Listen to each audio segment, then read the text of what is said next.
അങ്ങനെ എല്ലാ കൂട്ടുകാർക്കും നമ്മുടെ മൂന്നാമത്തെ എപ്പിസോഡിലേക്ക് സ്വാഗതം. നമ്മളിന്ന് ലൈറ്റ് ഹൗസിലേക്കാണ് പോകുന്നത്. ലൈറ്റ് ഹൗസ് എന്ന് പറയുന്നത് നമ്മുടെ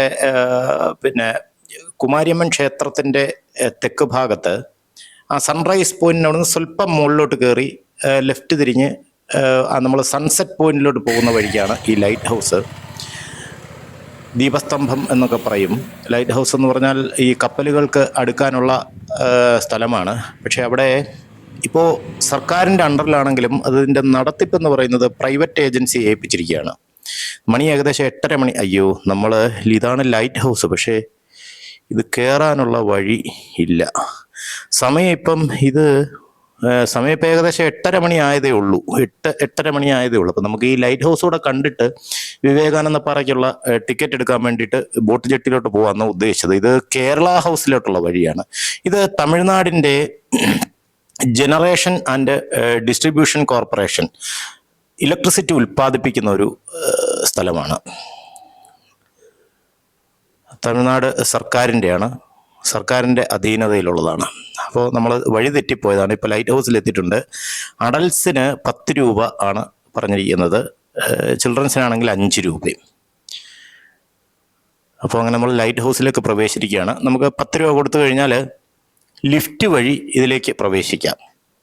ഇവിടെ ടിക്കറ്റ് കൗണ്ടറിൽ ചെന്ന് നമുക്ക് ടിക്കറ്റൊക്കെ എടുത്തിട്ട് പതുക്കെ ഇതിൻ്റെ സൈഡിൽ കൂടെയുള്ള വഴി ഉള്ളിലോട്ട് ചെല്ലുന്ന സമയത്ത് കുറച്ച് ആളുകളൊക്കെ കാഴ്ചകളൊക്കെ കണ്ടിട്ട് ഇറങ്ങി വരുന്നുണ്ട്.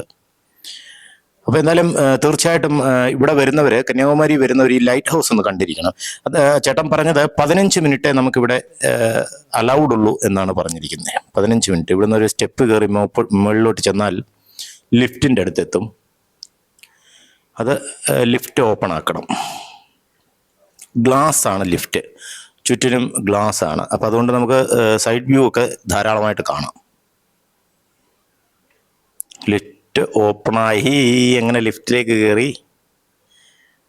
ഇനിയിപ്പോൾ ഇത് ഞാനിങ്ങനെ ഈ ഗ്ലാസ് ഇട്ട ലിഫ്റ്റിൽ പണ്ട് കയറിയിട്ടുണ്ട്, കുറേ സ്ഥലങ്ങളിൽ കയറിയിട്ടുണ്ട്. ഇപ്പോൾ ഇതിൻ്റെ കാഴ്ചകൾ നമുക്ക് പുറത്തുനിന്നുള്ള കാഴ്ചകൾ കാണാമെന്നുള്ളതാണ് ഇതിൻ്റെ പ്രത്യേകത. അതാ അങ്ങനെ പൊങ്ങിക്കൊണ്ടിരിക്കുന്നു. പക്ഷേ ഇത് കൊള്ളാം. ആഹാ, നല്ല വ്യൂ ആണ് കേട്ടോ. ഇത് പൊങ്ങി പോകുമ്പോഴേ നമുക്കറിയാം. ഈ ലൈറ്റ് ഹൗസ് എന്നൊക്കെ പറയുന്നതാണ് വിവേകാനന്ദ പാറ, തിരുവള്ളുവർ പ്രതിമയൊക്കെ നമുക്ക് ഇവിടെ നിന്ന് കാണാൻ പറ്റും. മോളിൽ ചെല്ലുമ്പോൾ എന്തായിരിക്കും എന്തോ അവസ്ഥ. നല്ല ഭംഗിയുണ്ട്. കടൽ തീരം. അങ്ങനെ നമ്മൾ പുറത്തോട്ടിറങ്ങി. ഇത് താപ്പോട്ട് സ്റ്റെപ്പ് വഴി ഇറങ്ങാൻ, ലിഫ്റ്റ് അല്ലാതെ സ്റ്റെപ്പ് വഴി ഇറങ്ങാനുള്ളൊരു വഴിയാണ്. പക്ഷെ അത് അടച്ചിട്ടിരിക്കുക. അയ്യോ, ഇവിടെ ഭയങ്കര കാറ്റാണ് കേട്ടോ. ഒരു രക്ഷയില്ലാത്ത കാറ്റ്. കടൽ തീരമൊക്കെ കാണാം.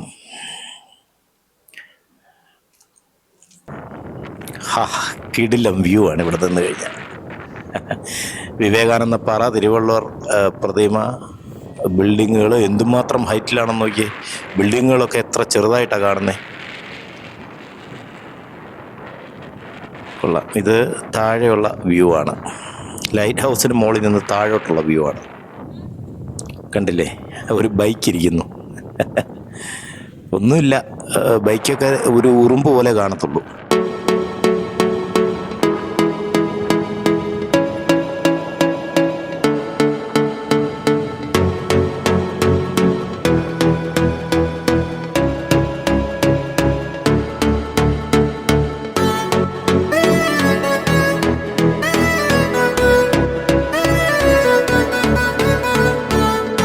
നല്ല വ്യൂ ആണ് ഇവിടെ നിന്ന് കഴിഞ്ഞാൽ. പക്ഷെ ഒരു ചെറിയ പ്രശ്നമുള്ളതെന്ന് പറഞ്ഞാൽ ഭയങ്കര കാറ്റാണ്. നമ്മൾ ശരിക്കും സൂക്ഷിച്ച് നിന്നില്ലെങ്കിൽ നമ്മുടെ കയ്യിലുള്ള സാധനങ്ങളൊക്കെ പറന്നു പോകും.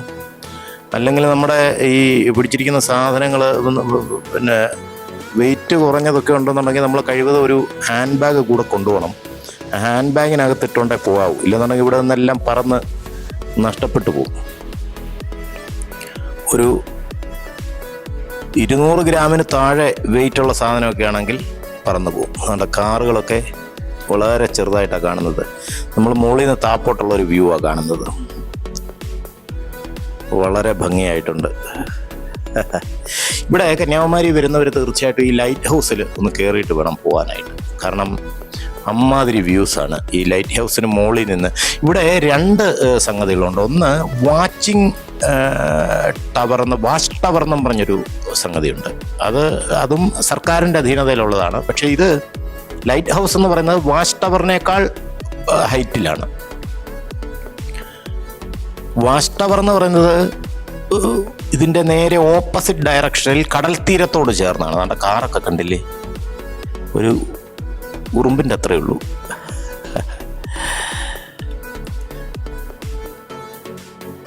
അത് കടൽ തീരത്തോട് ചേർന്നാണ് ഈ വാച്ച് ഹൗസ് എന്ന് പറയുന്നത്. നമ്മുടെ ഇത് പിന്നെ കടൽ തീരത്തുനിന്ന് സ്വല്പം മാറിയാണ്, എങ്കിലും ഇവിടെ നിന്ന് കടൽ തീരമൊക്കെ നല്ല ഭംഗിയായിട്ട് കാണാം. അപ്പോൾ നമ്മൾ വാച്ച് ടവറിൽ നിന്ന് ഇറങ്ങി ഇത് കണ്ടില്ലേ, ഇത് താപ്പോട്ടുള്ളൊരു വഴിയായിരുന്നു. ഇനിയിപ്പോൾ വാച്ച് ടവറിൽ നിന്നിറങ്ങി നമ്മൾ അടുത്ത സ്ഥലത്തേക്ക് പോകാൻ വേണ്ടിയിട്ടാണ്. ഇവിടെ ലിഫ്റ്റ് നോക്കി നിന്നാൽ മതി, ലിഫ്റ്റിൽ തന്നെ നമുക്ക് താഴോട്ട് പോവാം. കണ്ടില്ലേ, ലിഫ്റ്റ് മേപ്പോട്ട് കയറി വന്നു. മുമ്പ് നമ്മളെ മേപ്പോട്ട് കയറ്റി വിട്ട ചേട്ടൻ അവിടെ ഉണ്ട്. നമുക്കിനി അങ്ങനെ വാച്ച് ടവറിലെ വിശേഷങ്ങളൊക്കെ കഴിഞ്ഞു.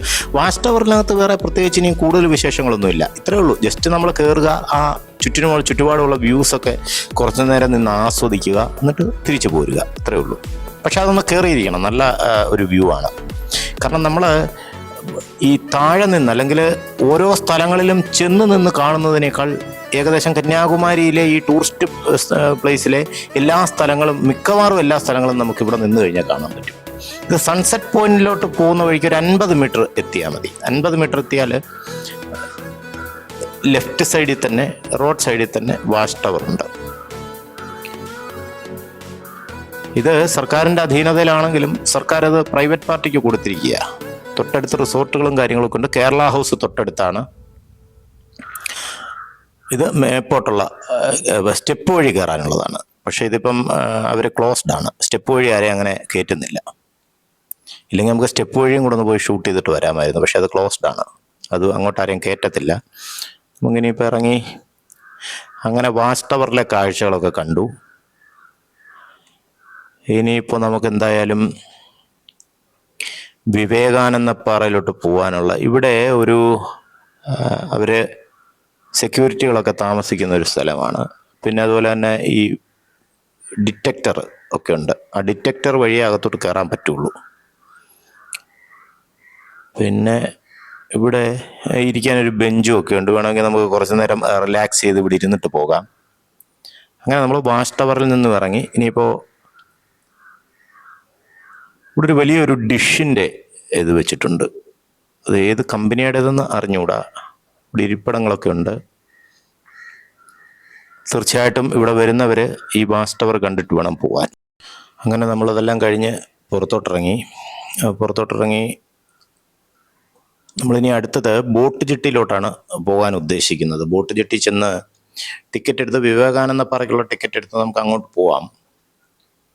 അപ്പോൾ ഇവിടെ എഴുതി വെച്ചിട്ടുണ്ട് 10 മുതൽ 13 വരെ, 15 മുതൽ 18 വരെ വിസിറ്റിംഗ് ടൈം. ഇവിടെ നമ്മളത് കഴിഞ്ഞ് ഇങ്ങോട്ട് വരുന്ന വഴിക്ക് ഒരു ആരുടെയും ഒരു പ്രതിമ വെച്ചിട്ടുണ്ട്. ഒരു വെങ്കല പ്രതിമ പോലെ തോന്നിക്കുന്ന ഒരു പ്രതിമ, ഓട്ട് പ്രതിമ. അതാരുടെയാണെന്ന് അറിഞ്ഞുകൂടാ. പോലീസിൻ്റെ എയ്ഡ് പോസ്റ്റിൻ്റെ അടുത്തായിട്ട് ഒരു വെങ്കല പ്രതിമയുണ്ട്. അതാരുടെയാണെന്നൊന്നും നമുക്ക് അറിഞ്ഞുകൂടാ. ഈ റൗണ്ടിൻ്റെ അടുത്തായിട്ട് ഏതൊരു ക്ഷേത്രമുണ്ട്. എന്ത് ക്ഷേത്രം? നമ്മളങ്ങനെ നടന്ന് പൂംപുഹാർ ബോട്ടിംഗ് ആണ്. ഇവിടെ അവരാണെന്ന് തോന്നുന്നു ഇവിടുത്തെ ഇതെടുത്ത് നടത്തുന്നത്. കോൺട്രാക്ടർ എടുത്ത് നടത്തുന്നതായിരിക്കാം. അങ്ങനെ നമ്മൾ ബോട്ട് ജെട്ടിയിൽ എത്തിയിരിക്കുന്നു. ബോട്ട് ജെട്ടിയിൽ നിന്ന് ഇനി നമുക്ക് ബോട്ടിൽ വേണം വിവേകാനന്ദ പാറയിലോട്ട്. ഇപ്പോൾ ഇവിടെ ഈ കന്യാകുമാരിയിൽ നമ്മുടെ കേരളത്തിൽ നിന്നുള്ളവർ അധികവും വരാത്തവരാരുമില്ല. അപ്പോൾ അവർക്കൊക്കെ അറിയാം ഇത് ഈ രീതിയിൽ ബോട്ടിൽ കയറിയാണ് നമ്മൾ വിവേകാനന്ദ പാറയിലോട്ട് പോകുന്നതെന്നുള്ളത് എല്ലാവർക്കും അറിയാം. അപ്പോൾ ഇത് ടിക്കറ്റിനുള്ളത് കണ്ടില്ലേ, ആരും ഇല്ല, ക്യൂവേ ഇല്ല.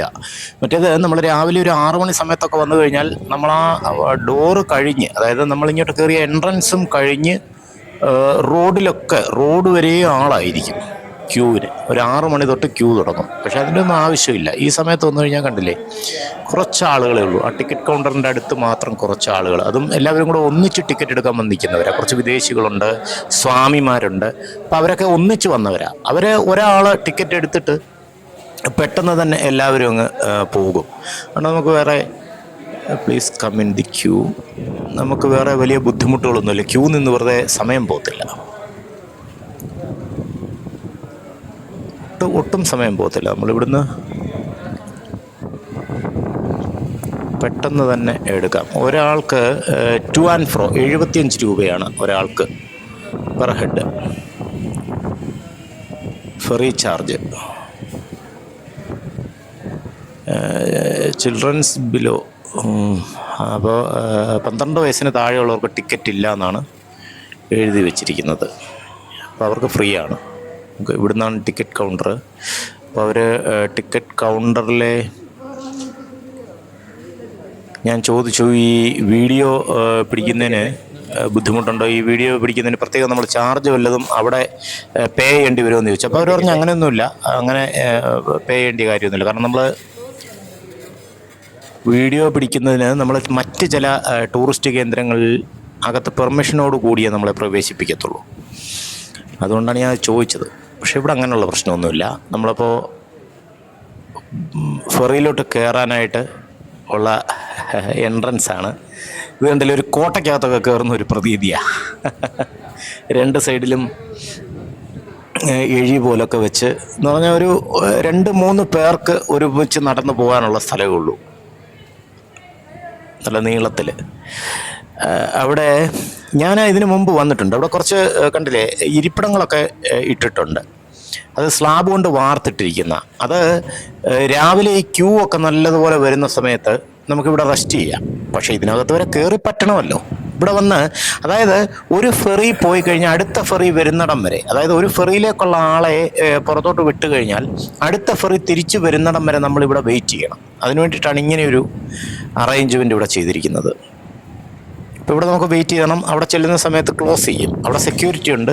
അവിടെ ഈ ബോട്ട് ജെട്ടിയിലോട്ട് ഇറക്കി വിടുന്നത് ഒരു ഫെറിയിലേക്ക് കയറാൻ പറ്റുന്ന ആളുകളെ മാത്രമേ അങ്ങോട്ട് ഇറക്കി വിടത്തുള്ളൂ.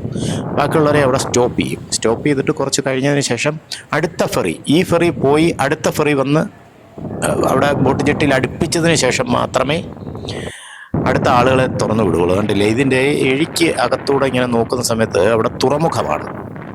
ധാരാളം ബോട്ടുകൾ അവിടെ, മത്സ്യബന്ധനത്തിന് പോകുന്ന ബോട്ടുകൾ അവിടെ കൊണ്ടുവന്നിട്ടുണ്ട്. അത് ഇതിനകത്തൂടെ കാണാനൊരു പ്രത്യേക ഭംഗിയുണ്ട്. അതുകൊണ്ടാണ് ഞാൻ ഈ കാഴ്ച ഒന്ന് ഷൂട്ട് ചെയ്തത്. ഇതിനകത്തൂടെ കാണാൻ ഒരു പ്രത്യേക ചന്തമുണ്ട്. അങ്ങനെ നമുക്ക് ഓപ്പൺ ആയിട്ടുണ്ട്. നമ്മൾ ഫെറിയിലോട്ട് കയറാൻ വേണ്ടിയിട്ട് പോവാണ്. ഇതുവഴി പതുക്കെ നടന്നങ്ങ് ചെന്നാൽ മതി. അത് നമുക്ക് പോകാനുള്ള ഫെറി അതല്ല, അത് വേറെ ഏതോ കാര്യത്തിന് വേണ്ടി. അത് എനിക്ക് തോന്നുന്നു നേവിയുടെ എന്തോ ഒരു ബോട്ടാണെന്ന് തോന്നുന്നു. നല്ല കാറ്റാണ് ഇവിടെ. അയ്യോ, ഇവിടോട്ട് നമ്മൾ ഒരു കോട്ട പോലുള്ള ഇതിനകത്തുനിന്ന് ഇറങ്ങി കടൽ തീരത്തോട്ട് വന്നപ്പോഴത്തേക്കും നല്ല കാറ്റാണ്. വെയിലുണ്ട്, പക്ഷെ നമ്മൾ കുടയൊക്കെ എടുത്തു കഴിഞ്ഞാൽ ഈ സമയത്ത് വരുന്നത് തന്നെ നല്ലത്. വെയിലുണ്ടെങ്കിലും കുഴപ്പമൊന്നുമില്ല, ഒരു ചെറിയ തണുപ്പുമൊക്കെ ഉണ്ട്. അവിടെ ദൂരെ കാണാം വിവേകാനന്ദ പാറയും തിരുവള്ളുവർ പ്രതിമയും ഒക്കെ കാണാം. പക്ഷെ ഒരു കുഴപ്പമെന്ന് പറഞ്ഞാൽ ഈ തിരുവള്ളുവർ പ്രതിമയിലോട്ട് ഇപ്പം സഞ്ചാരികളെ അലൗഡ് ആക്കിയിട്ടില്ല. കാരണം അതിൻ്റെ എന്തൊക്കെയോ നിർമ്മാണ പ്രവർത്തനങ്ങൾ ഇപ്പോഴും നടന്നുകൊണ്ടിരിക്കുന്നേ ഉള്ളൂ. അതുകൊണ്ട് ഈ നമുക്ക് വിവേകാനന്ദ പാറയിൽ നിന്ന് കാണാൻ പറ്റും. ഞാൻ മുൻപ്, അതായത് നമ്മുടെ ഈ എന്താ പറയുക, നമ്മുടെ സുനാമിയൊക്കെ വരുന്നതിന് മുമ്പ് ഞാൻ അവിടെ പോയിട്ടുണ്ട്. ഈ ഇവിടെ ചെന്നിട്ട് തിരുവള്ളുവർ പ്രതിമയിൽ തിരിച്ചവർ കൊണ്ടുപോയിട്ട് പിന്നെ അതായത് ആദ്യമേ നമ്മളെ വിവേകാനന്ദ പാറ കൊണ്ടുപോയി എല്ലാം കാണിച്ചിട്ട് അവിടുന്ന് ഒരു ബോട്ടെ കയറി വീണ്ടും നമുക്ക് ഈ തിരുവള്ളുവർ പ്രതിമയുടെ അടുത്ത് ചെന്നിട്ട് അവിടുന്നാണ് തിരിച്ചിങ്ങോട്ട് വരുന്നത്. അങ്ങനെ ഒരു സിസ്റ്റം ഉണ്ടായിരുന്നു. ഇത് നമുക്ക് പോകാനുള്ള ഫെറി ഇതുവരെ വന്നിട്ടില്ല. ഇത് വേറെ ഏതോ നേവിയുടെയോ അങ്ങനെന്തോ പ്രൈവറ്റ് ക്രൂയിസോ അങ്ങനെന്തോ ആണ് ഈ കിടക്കുന്നത്. ഇത് നമുക്ക് പോകാനുള്ള ഫെറി ഇപ്പോൾ വരുന്നേ ഉള്ളൂ. അപ്പോൾ അങ്ങനെയാണ് അതിൻ്റെ കാര്യം.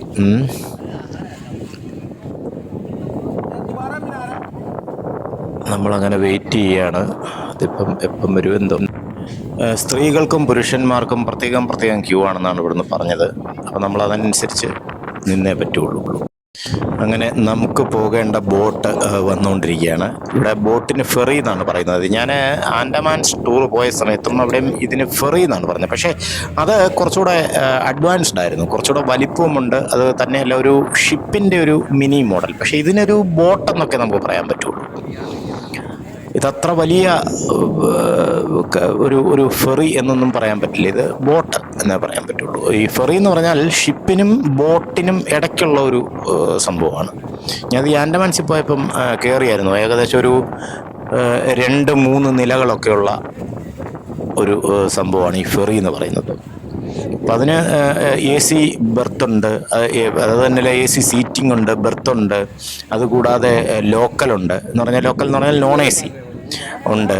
അതുകൂടാതെ ഏറ്റവും ടോപ്പിലായിട്ട് നമുക്ക് നൃത്തം ചെയ്യാനും അല്ലെങ്കിൽ DJ പാട്ടും ഒക്കെ ഇട്ട് ഭക്ഷണം കഴിക്കാനും ഒക്കെയുള്ള സ്ഥലം, ഒരു ചെറിയ റെസ്റ്റോറൻറ്റ് പോലൊക്കെ അവർ ഏർപ്പാടാക്കിയിട്ടുണ്ട്. ഞാൻ അതിൻ്റെ ആൻഡമാൻസ് വീഡിയോയിൽ അത് കാണിച്ചിട്ടുണ്ട്. പക്ഷേ ഇത് ഫെറി എന്നൊന്നും പറയാനില്ല, ഇതൊരു ബോട്ട് എന്ന് മാത്രമേ നമുക്ക് പറയാൻ പറ്റുള്ളൂ. പക്ഷേ എന്ന് വെച്ച് കഴിഞ്ഞാലും അവർ ഫെറി എന്നാണ് അവിടെ എഴുതി വെച്ചിരിക്കുന്നത്. ഇതിൻ്റെ സൈഡിൽ ടയർ ഇങ്ങനെ കെട്ടിയിട്ടുണ്ട്. കാരണം ഈ ബോട്ട് വന്ന് കരയോട് തുറമുഖത്തോട് അടുത്ത് വന്ന് ഇടിക്കാതിരിക്കാൻ വേണ്ടിയിട്ട്, ഇടിച്ചാലും ആ ബോട്ടിനൊന്നും സംഭവിക്കരുത്, അതിന് വേണ്ടിയിട്ട് ടയറുകൾ ഇങ്ങനെ കെട്ടി വെച്ചിട്ടുണ്ട്. അപ്പോൾ ഇവിടെ ഇതുണ്ടായിരുന്നില്ലേ, ഒരു ചേട്ടൻ വന്ന് അവിടുന്ന് കയറെടുത്ത് ഇവിടെ ഉള്ളൊരു ചേട്ടൻ്റെ ഇട്ട് കൊടുത്തു. എന്നിട്ട് ആ ചേട്ടൻ അത് ഇവിടെ ഒരു ഇരുമ്പ് കമ്പിയിൽ കെട്ടിയത്, എന്നിട്ട് ഇങ്ങനെ ചുറ്റി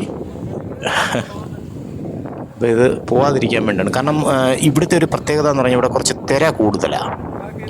ബോട്ട് നല്ല ആടിയൊലഞ്ഞാണ് പോകുന്നത്. നമുക്കിപ്പോൾ ഇങ്ങോട്ട് യാത്ര ചെയ്യുന്ന സമയത്ത് കാണാം തിരമാലകൾ നല്ല കൂടുതലാണ്.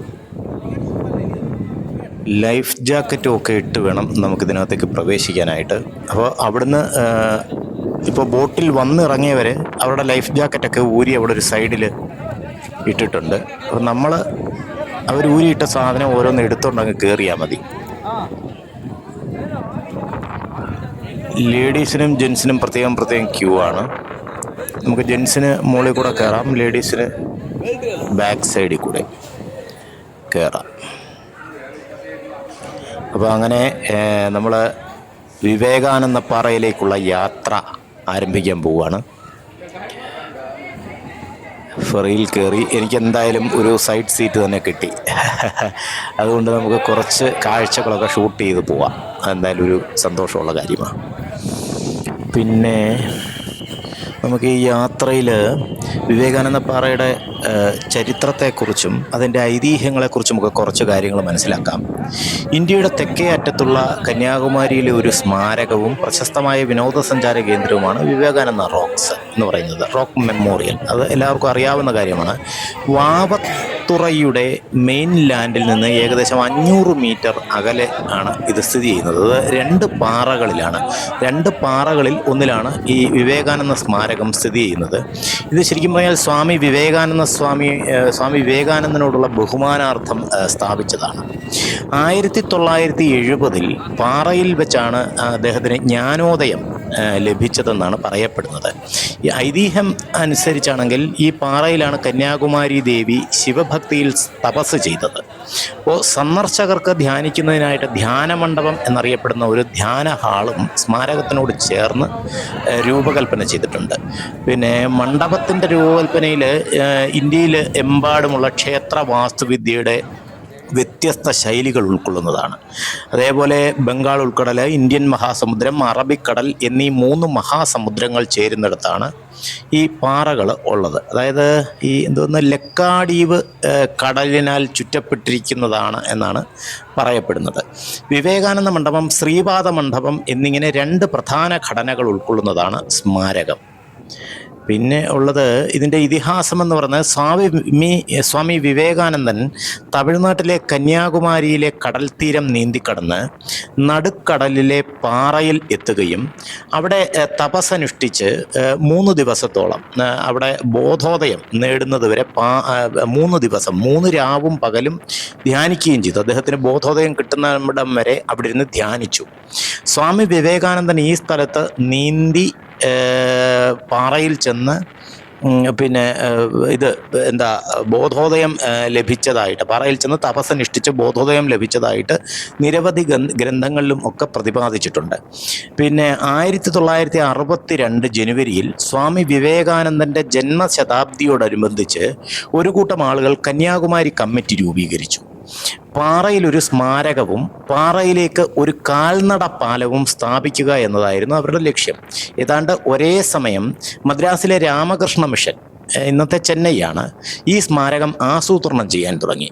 പക്ഷേ എന്നിരുന്നാലും ഈ പ്രാദേശിക കത്തോലിക്ക മത്സ്യത്തൊഴിലാളികളുടെ ഗണ്യമായ ജനസംഖ്യ ഈ വാർത്ത നല്ല രീതിയിൽ എടുത്തില്ല. അവർക്ക് അത് അത്ര നല്ല രീതിയിൽ എടുക്കാൻ കഴിഞ്ഞില്ല. അവർ പാറയിൽ ഒരു വലിയ കുരിശ് സ്ഥാപിച്ചു. നമുക്ക് കരയിൽ നിന്ന് കാണാവുന്ന വിധം ഒരു കുരിശ് സ്ഥാപിച്ചു. ഇത് ഹിന്ദുക്കളുടെ ആരാധനാലയമാണെന്ന് ചൂണ്ടിക്കാട്ടി ഹിന്ദു ജനതയുടെ പ്രതിഷേധത്തിന് അത് കാരണമായി. അപ്പോൾ അന്നത്തെ മദ്രാസ് സർക്കാർ എന്ന് പറഞ്ഞാൽ, അന്നത്തെ മദ്രാസ് എന്ന് പറഞ്ഞാൽ ഇപ്പോഴത്തെ ചെന്നൈ സർക്കാരാണ്, ഇതൊരു തർക്കഭൂമിയാണെന്ന് മനസ്സിലാക്കിയിട്ട് ഒരു ജുഡീഷ്യൽ അന്വേഷണത്തിന് ഉത്തരവിട്ടു. അപ്പോൾ ആ അന്വേഷണത്തിൽ പാറ വിവേകാനന്ദ പാറയാണെന്നും കുരിശൊരു അതിക്രമമാണെന്നും ഇത് പ്രസ്താവനയിൽ ജുഡീഷ്യൽ അന്വേഷണത്തിൽ തെളിഞ്ഞു. അപ്പോൾ ഈ അതിനുശേഷം രാത്രി രഹസ്യമായിട്ട് ആരോ കുരിശ് നീക്കം ചെയ്തു. അത് ഹിന്ദു സമുദായത്തിൽപ്പെട്ടവരെ കുരിശ് നീക്കം ചെയ്തു. അപ്പോൾ സ്ഥിതിഗതികൾ അസ്ഥിരമായി മാറി. അപ്പോൾ പാറയെ എന്ത് ചെയ്തു? സർക്കാർ നിരോധിത പ്രദേശമായിട്ട് പ്രഖ്യാപിച്ചു. അതുപോലെ തന്നെ സായുധരായ ഗാർഡുകൾ പെട്രോളിംഗ് നടത്തി. ഇത് വിവേകാനന്ദ പാറയാണെന്ന് ഹിന്ദുക്കളും സെൻറ്റ് സേവിയേഴ്സ് പാറയാണെന്ന് ക്രിസ്ത്യാനികളും അവകാശപ്പെട്ടതോടെ പാറ തർക്കഭൂമിയായി മാറുകയാണെന്ന് സർക്കാർ തിരിച്ചറിഞ്ഞു. ആ പാറ വിവേകാനന്ദ പാറയാണെങ്കിലും അതിന്മേൽ ഒരു സ്മാരകവും നിർമ്മിക്കില്ലെന്ന് സർക്കാർ അന്നത്തേത് തീരുമാനിച്ചു. അന്നത്തെ തമിഴ്നാട് മുഖ്യമന്ത്രി എം ഭക്തവത്സലം പറഞ്ഞു, ഈ പാറ സ്വാമി വിവേകാനന്ദനുമായി ബന്ധപ്പെട്ടതാണെന്ന് പ്രഖ്യാപിക്കുന്ന ഒരു ടാബ്ലറ്റ് മാത്രമേ സ്ഥാപിക്കാൻ കഴിയൂ, മറ്റൊന്നും പറ്റില്ല എന്ന് പറഞ്ഞു. അപ്പോൾ സർക്കാരിൻ്റെ അനുമതിയോടെ 1963 ജനുവരി 17 ഈ ടാബ്ലറ്റ് പാറയിൽ സ്ഥാപിച്ചു. ഈ ശ്രമത്തിന് ശ്രീരാമകൃഷ്ണ മഠത്തിൻ്റെയും മിഷൻ്റെയും പൂർണ്ണ പിന്തുണ ഉണ്ടെന്ന് ഉറപ്പുവരുത്തുക എന്നതായിരുന്നു റോക്ക് സ്മാരക പ്രവർത്തനത്തിൻ്റെ ചുമതല ഏറ്റെടുക്കാൻ ഏകനാഥ് റാനഡെയോട് ആവശ്യപ്പെട്ടതിൻ്റെ ആദ്യ പടി. അതായത് ഏകനാഥ് റാനഡെയാണ് ഇതിൻ്റെ ചുമതല ഏറ്റെടുത്തത്. ആദ്യത്തെ വിവേകാനന്ദ റോക്ക് സ്മാരക സമിതിയുടെ ഓർഗനൈസിംഗ് സെക്രട്ടറിയാക്കി. അതിനാൽ റോക്ക് മെമ്മോറിയൽ മിഷൻ്റെ ഔദ്യോഗിക ചുമതല അദ്ദേഹത്തിന് ആയിരുന്നു. ഈ പാറയുടെ പ്രകൃതി ഭംഗി നശിപ്പിക്കുമെന്ന് കേന്ദ്ര സാംസ്കാരിക വകുപ്പ് മന്ത്രി ഹുമയൂൺ കബീർ പറഞ്ഞതിനാൽ സ്മാരകം അനുവദിക്കില്ലെന്ന ഭക്തവത്സലത്തിൻ്റെ നിലപാട് ആ ഒരു നിലപാടിനോട് കുറച്ച് ബലം കൂടി. ഈ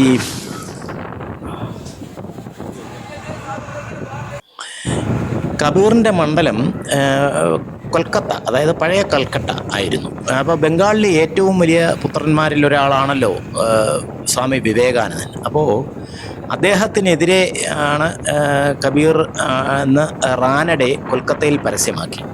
അപ്പോൾ കബീറിന് അല്പം അത് മങ്ങലേൽപ്പിച്ചു. എന്നിരുന്നാലും ഭക്തവത്സലത്തെ മറികടക്കാൻ പ്രധാനമന്ത്രി ജവഹർലാൽ നെഹ്റുവിൻ്റെ പിന്തുണ ഉണ്ടെങ്കിൽ മാത്രമേ സാധ്യമാകൂ എന്ന് മനസ്സിലായി.